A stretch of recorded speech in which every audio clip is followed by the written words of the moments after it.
Bom, Vlamir, para a gente otimizar aqui, vamos falar do mercado do milho. Antes de chamar a nossa vinheta, vamos aos preços do milho lá no mercado internacional. A gente já tem essa referência para dividir com a nossa audiência.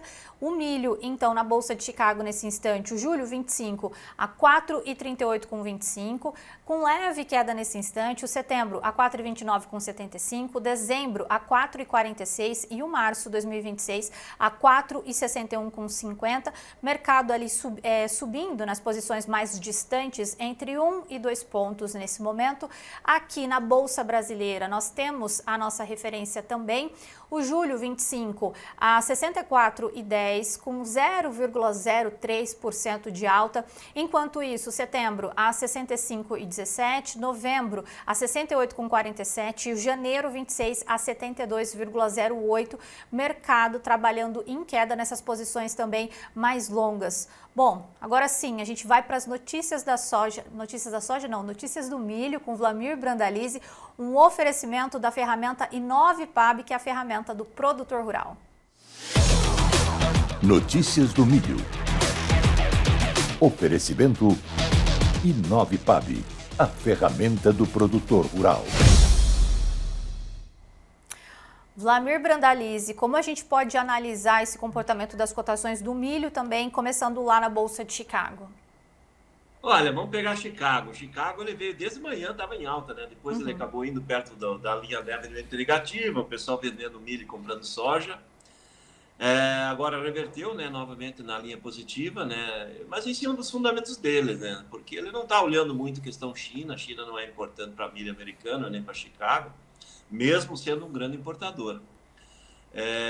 Mas a safra americana ainda falta mais ou menos 2 milhões de hectares para plantar, já está muito fora da janela.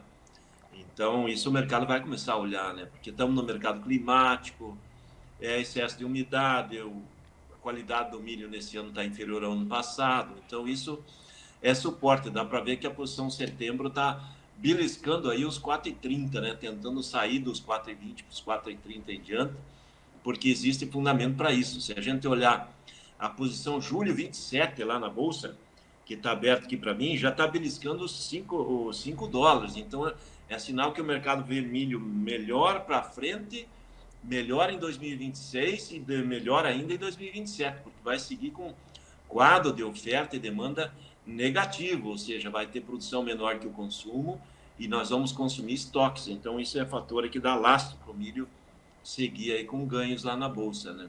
E em cima de demanda, exatamente, demanda e a oferta limitada que não consegue atender a demanda. Então, isso que pesa.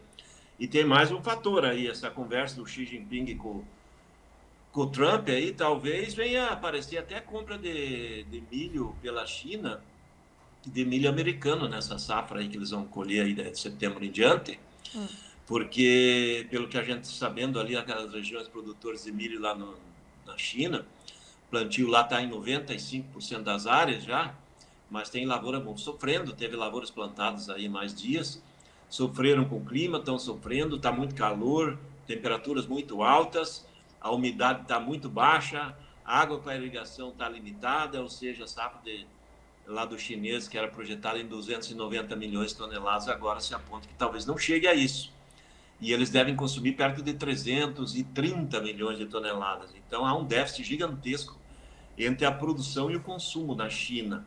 E eles vão consumir estoque, porque eles têm grandes estoques, mas, ao mesmo tempo, eles vão ter que importar mais milho, né? É isso que eles estão de olho também. Milho brasileiro, sorgo brasileiro, milho americano, porque eles vão continuar em crescimento de demanda, né? Isso é importante para o mercado de Chicago. E se a gente olhar, Fernando, aqui no mercado brasileiro, você está mostrando a B3, ela está tentando ficar meio estável, né? Um pouquinho para cima, um pouquinho para baixo. Está tentando criar uma base, né? E essa base ela está tentando criar porque o mercado de Porto também está mais estável, né? O mercado de Porto aí, 65, 66 no agosto, ele não está querendo descer abaixo disso.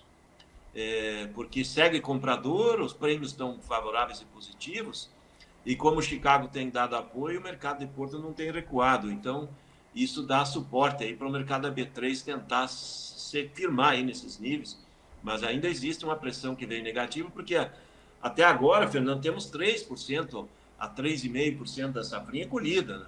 E é uma safrinha recorde, vem muito milho aí, e esse milho vai chegar depois do dia 25 de junho agora, até 25 de julho. Nesse período, nós vamos ter umas 60 milhões de toneladas colhidas em questão de um mês, que é mais do que a safra da Argentina e do Paraguai e do Mercosul juntos. Então, é muito milho para chegar depois do dia 25 até 25 de julho. E esse momento nós vamos ter falta de armazém, vai ter todo o problema de logística, e muitos produtores ainda têm para vender, né? Porque até agora a comercialização do milho, ela estaria aí perto de 40, 42, 45% no máximo. Quem está na frente é o Mato Grosso, acima de 50%, mas tem muito milho para negociar. E esse milho ainda vai fazer efeito aí sobre as cotações do mercado. No momento, ele está tentando criar estabilidade, porque Porto continua dando condições. Mas o carrego do milho aí para vender o milho lá em novembro, dezembro, janeiro, ele acaba influenciando na cotação para o produtor, aí que ele que precisa vender logo depois da colheita, né? É juros de 2% ou mais ao mês que é descontado do produtor nesse milho que ele vai vender imediatamente, e é um milho que talvez tenha que ser embarcado lá no fim do ano, né, Fernanda? Uhum.